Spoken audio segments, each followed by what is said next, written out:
Hey, and welcome to the Geocortex webinar. We're going to be talking about Geocortex collaboration and solving communication challenges spatially. Today is February 28th, 2017, and you're live with Kevin Penner that's me, from the professional services team here at Latitude. And joining me is Ian Sutton. Hey. He is from the Latitude products team, and he was actually one of the developers who worked on Geocortex collaboration. So let's jump right in. What are we going to be going over today? Well, we're going to be looking at communication, the ongoing challenge that so many different organizations face. We're going to be looking a little bit at the history of GIS communication and how it might be handled today. We're going to look at what is Geocortex collaboration, this new mega feature that everyone's talking about. Take a look into solving communication challenges spatially, and like, how do we actually leverage a GIS system, and what does it look like to bring GIS into communication? And finally, we're going to see collaboration in action, and Ian and I have prepared a Oscar-worthy demo for you today. So communication, it's the ongoing challenge that many organizations face. As many of you probably agree, a good communication is key to organizational success.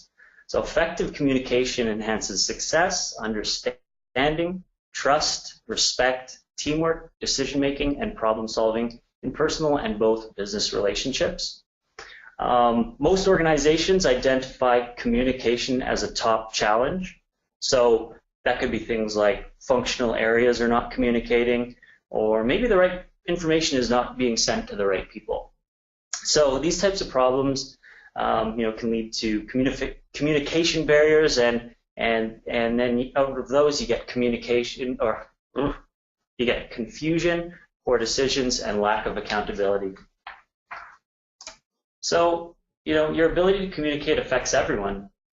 It affects maybe a customer who's experiencing a leak. It affects your engineer who's trying to find a leak. It's the team coordinating behind the scenes, looking at the current status, and keeping disparate teams on track to fulfill a common goal. Your business is about keeping everyone informed, communicating a solution, and reacting in the most efficient and effective way.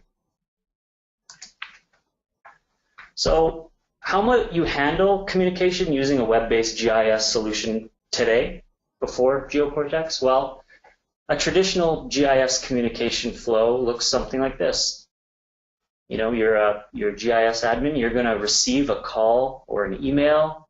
Maybe you're going to receive a ticket, and it's going to let you know that some work. So you're going to log into your GIS system, and you're going to make an edit. And then you're going to update the requester via phone or email that you've done the work and you've changed something. They're going to log back in, they're going to see that more edits are required, and then they're going to email you back.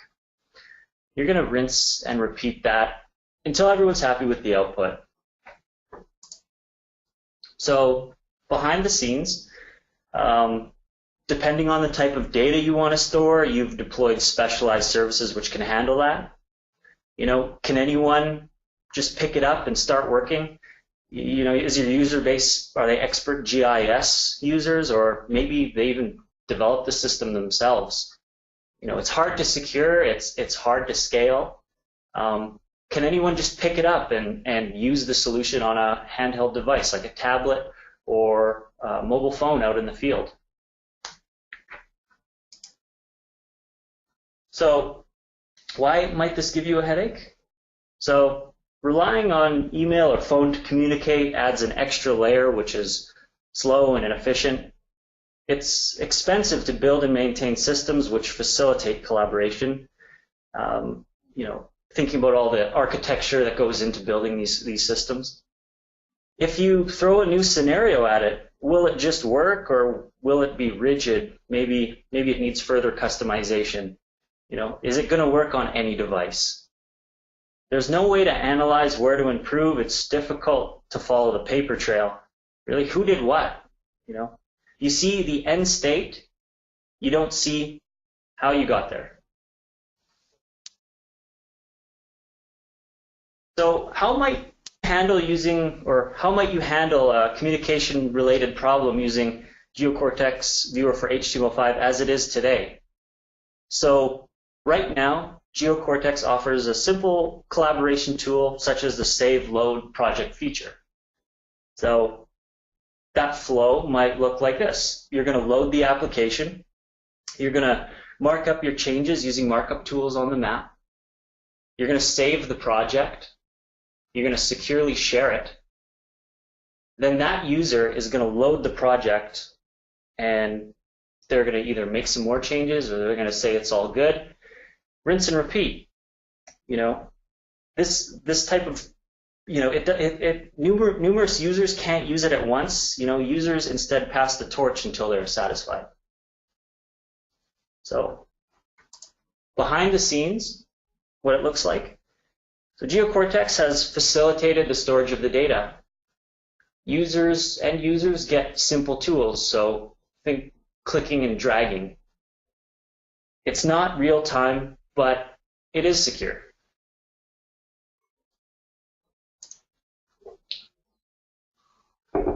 So, this gets us part of the way there, but it's not optimal. It's not real time. You still only see the final state. You aren't able to see how you got there.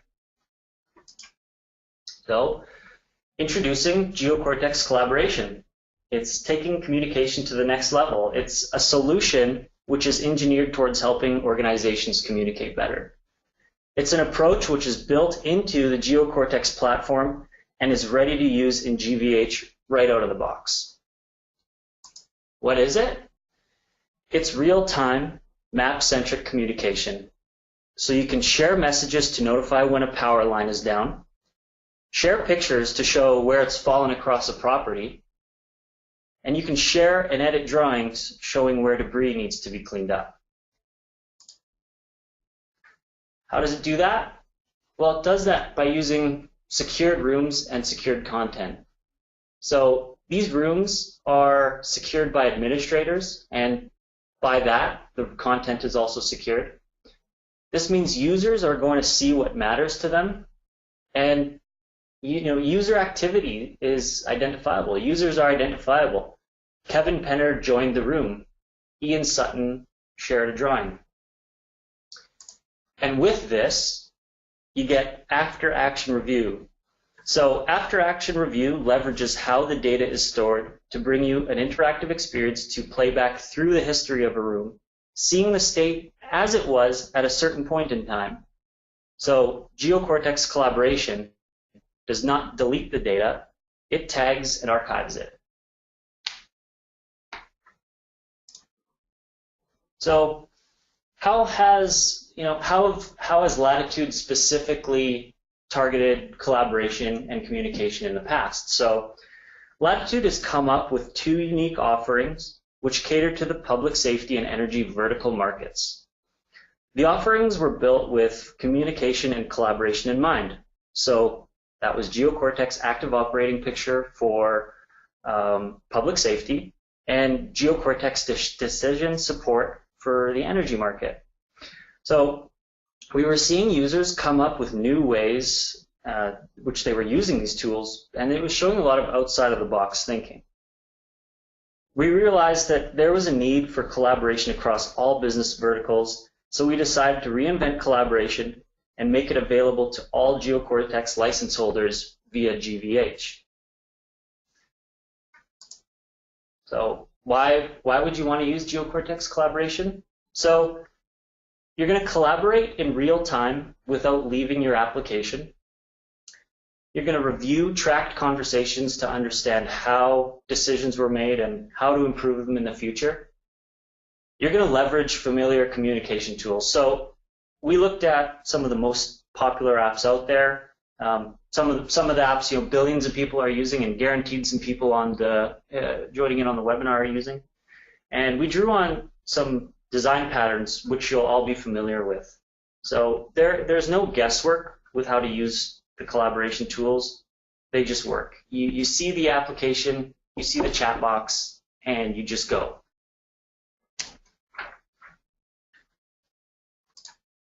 So what does the Geocortex collaboration communication flow look like? So you're going to load the application on any device, whether it's a desktop computer, a Nexus tablet, or maybe an Apple smartphone. And you're going to create a room. You'll give it a name. So, the name could be anything related to the scenario you're working on. And that acts as a silo for your data for that scenario. And you're going to assign permissions to other users or other groups who can help you with that scenario. So those users, once they join the room, they can upload text, to describe a problem. They can upload images, and they can also add and edit markup. And then you can see what others have contributed, and you can help that, and you can use that in your decision-making process. And it's really that easy. Water break. So behind the scenes, your themed rooms are created on the fly. Geocortex has facilitated the storage of the data. Users have chat and markup tools that they're familiar with. Notifications are pushed out to each client instantaneously, and all content, all communication has been secured. So as you can see, when we look at the three different approaches, you can see that Geocortex collaboration is going to be much easier to use and maintain. It's all out of the box. It's developed from the ground up with real-time communication in mind. So you go from something like this, you have some communication barrier. That is a communication barrier right there. To something more like this, where you're breaking down the proverbial wall. And now Ian and I are going to hop into a demo. So what the scenario is Ian and I work for a water utility company. My role is going to be, I'm a monitoring agent, and I receive a customer call relating to low water pressure and a leak on the street, and I'm going to dispatch Ian out to just investigate the problem and see what kind of information he can come up with. And while we go through this demo, maybe you can think about, different ways to use collaboration that may be specific to your industry. So, just keep that in the back of your mind. So we'll just switch over to the demo here. Whoop.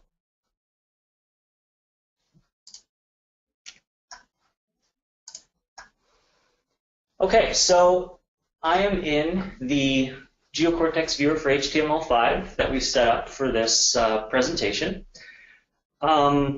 What you'll notice is I have in the region on the left here, I have my collaboration region, which is going to list the rooms I have access to. And I'm just kind of greeted with join or create a room to begin collaborating. So what I'm going to do is go to my room list, and I have some previous, we ran through the scenario a few times previously, but these could be old tickets, whatever you want to show in there, or whatever you have in there. You're not seeing any of the data on the map. But I want to create a room that is specific to what Ian and I are going to be working on today. So I click create a room, and I have an opportunity to name the room. So what I'm going to do is just title it water leak, and I'm not going to worry too much about spelling today because time is valuable. So I'm going to do water leak 245, and I can pick a room color. So why we have room colors is because you can actually join into multiple different rooms at the same time. So maybe there's some rooms that illustrate the bigger picture, and maybe there's some rooms that you have sub-teams working on things, and they're contributing to the bigger picture. So, you can overlay data on top of each other using this room schema. So for our room, I'll pick a nice red or a pink there. Then what I can do is I'm going to be working on this with Ian. So this is connected up to your Active Directory, so I can come in here and I can pick Ian, and he can be the only user that I allow in. Or I can do something general and just say any signed in user can be a viewer, which means they're not allowed to add new content. They can view the content, but they can't add. An editor would be like somebody who can come in and add text, images, and markup. And then an admin is someone like me who can change the name of a room, change permissions, change the color of a room. So what I'll do is I'll just make anyone who's signed into the application will be able to see water leak 245. I'll save it. So what that does is it's pushed out my it's pushed out a request to the server, and my room's been created, and it's automatically joined me to the room. So Ian is out in the field on his mobile device. What do you see, Ian? That's right. I've seen that one new room has been added, and it's called Water Leak 245, which can only be bad. So I'm going to join that and try to see what's going on here. So what we can see right here is we see I'm in the room. Ian has also joined the room. And I can come in and I can, so in the rooms list, any rooms that you're joined into, you're going to be able to see how many active users there are. You're also going to be able to come into the room details panel, and you can see any active member who is collaborating with you right now at that time. Now, all this data is stored, so we're not actually going to go through after action review, but if we were to rewind the clock in the application back to 10:17 a.m., we would see the room created, and then we would see myself and Ian joining the room. So what I'm going to do is I'm going to just kind of inform Ian what's going on. I'm going to say, hey, Ian, we got a leak. And what I'm going to do is I'm going to say, see my drawn markup.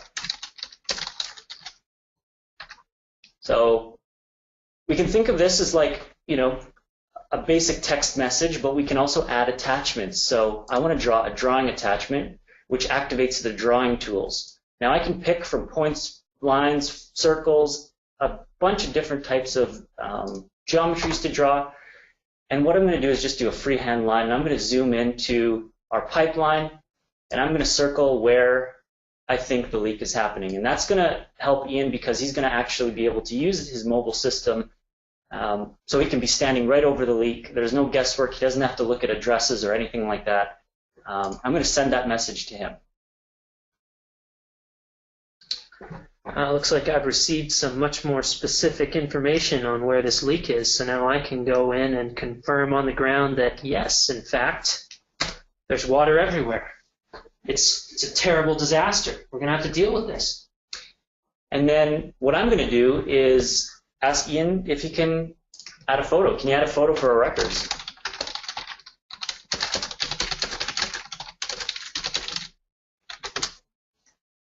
And I sure can. So I'm going to go in with collaboration here, and I'm going to attach an image, and locate it so that our folks back home can see what's going on.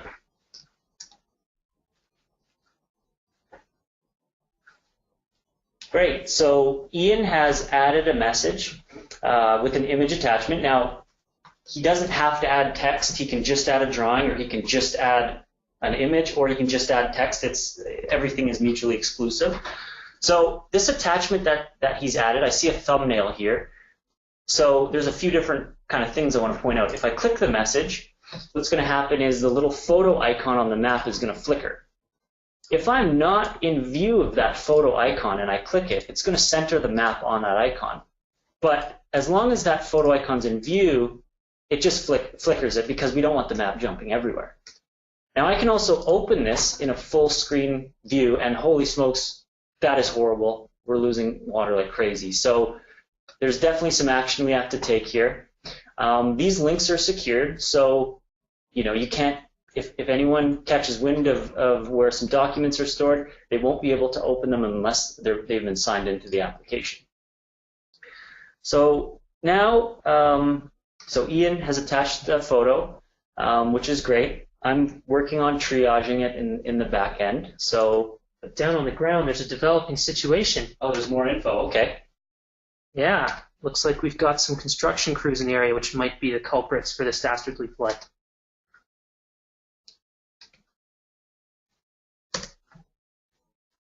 Okay, so Ian's pointed out that there is an excavation crew around the side of one of the buildings.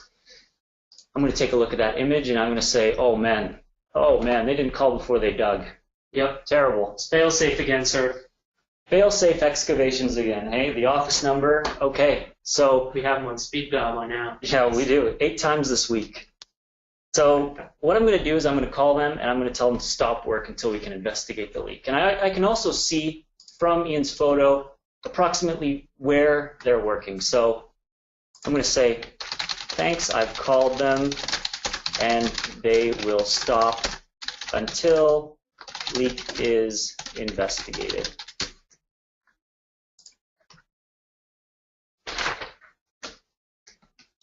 And now Ian's going to, processes, we've determined that it's very likely a leak. Now Ian is going to need to go find the main shutoff valve.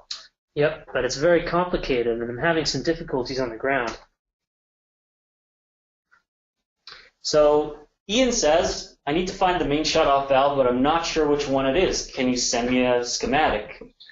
So, in a real world scenario, your GIS system, if you're a water utility, would probably have, valves and other features on the map. Right now, we just have a very simple demonstration line. But I have a schematic that I can provide Ian with, and I'm going to go to our schematics repository here, and I'm going to grab a schematic. So what happens is a few different things. First, we get a thumbnail, and also because I'm on a desktop PC, and because we're not using an HTTPS connection right now, the application is going to prompt me for a location for the photo. So typically, if you're on a mobile device and the image has EXIF data, it's going to automatically tag that image on the map where it's located from the file. But you always have the opportunity to override it. So I'm dropping this location for the schematic here, and I'm going to say, here you go. I'm going to send that to Ian, and he's going to be able to view that schematic in full screen. By Jove, I can. This clears things up immensely, and I'm going to go down to the shutoff valve and get this flood stopped. Perfect. But we're going to need some more significant triaging than that if we want people to have access to water in this particular street in LA. Right. And in the meantime, I'm at head office, things that I can be doing is I can be doing identifies on the map. Now you guys are getting a sneak peek at the new identify results list. So this is a new kind of collapsed by result style model. But for example, if I want to see what parcels might be impacted by this leak, I can do an identify. I'm going to come in here and look at my tax parcels, and I always get a kick out of the names we have in our demo data. They're pretty ridiculous. But Zola Byram, McPeak Salvatore, that's pretty good. But what I can do is I can come in here and I can run parcel reports. So maybe I want to run a report and I want to generate a parcel report for all the parcels that we believe are impacted. And maybe I can provide these to a different team. Maybe this team, will provide information to each customer on a one-off basis. I can generate mailing labels on the fly if we're going to send out, notice of construction. Maybe we have a big project that we need to do in order to fix this leak. And all sorts of different workflows can be tied into your process as you communicate. And this is just a very, very kind of common small example. But I'm going to head back to my collaboration window, and I'm going to just let Ian know that I've dispatched a crew, and that could he please start blocking off the road and block off, let me know where he's blocked off the road. So not only did the dispatch crew knows how they can get in or where they might have to deal with roadblocks, but also maybe we want to publish this map out for the public, so we can put this on our Twitter feed and say, hey, we have an issue here. Some areas are circled, and these are the roadblocks. So, and the public deserves to know. The public does deserve to know.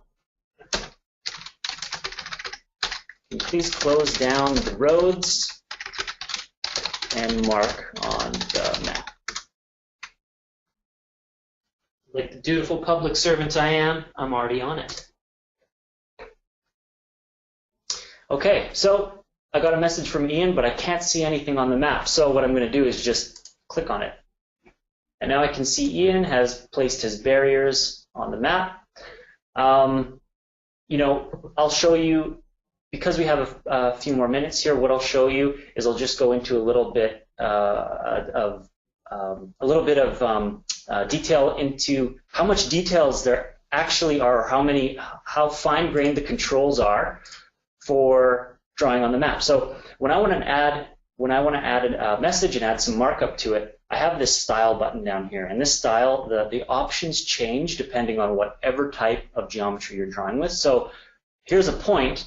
Now we can build a marker symbol ourselves. We can specify the width, the color, and everything like that, but I actually want to go look at images. So what we have in here, and this may be the first time a lot of people, even existing customers, are seeing this, but what we have is a bunch of these different libraries that we can pick.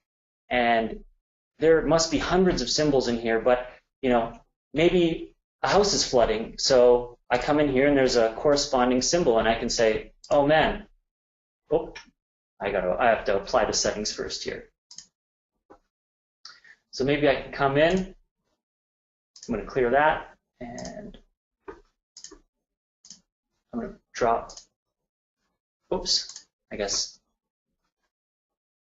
to apply that. Anyways, I'm going to drop some little flooding icons on the map, and these all get saved, and Ian will see these on his handheld device, and he'll be able to react to them, of course, appropriately. Yep, that looks like some flooded houses there, Lou. So that concludes our demo. I'll hop back into presenter view here. We hope you enjoyed what you saw, and maybe you had some of your own ideas of how that can be used. So we've had customers come to us, and they've shared other ideas with us. Some interesting ones. I mean, there's way too many to list, but some of the interesting ones are, have an interactive help desk session based around the application or data. So join a user for a one-on-one session to talk about the application or the data. Like, hey, what's this over here? What's wrong with this? Or how do I run this workflow? Yeah, I mean, it's all recorded and it's all logged for review later. You can securely loop in external agencies to clean up a spill with Geocortex identity server users. So you can spin up usernames for external users which are not part of your organization's AD to give external users access to your internal app. So that will really facilitate good collaboration.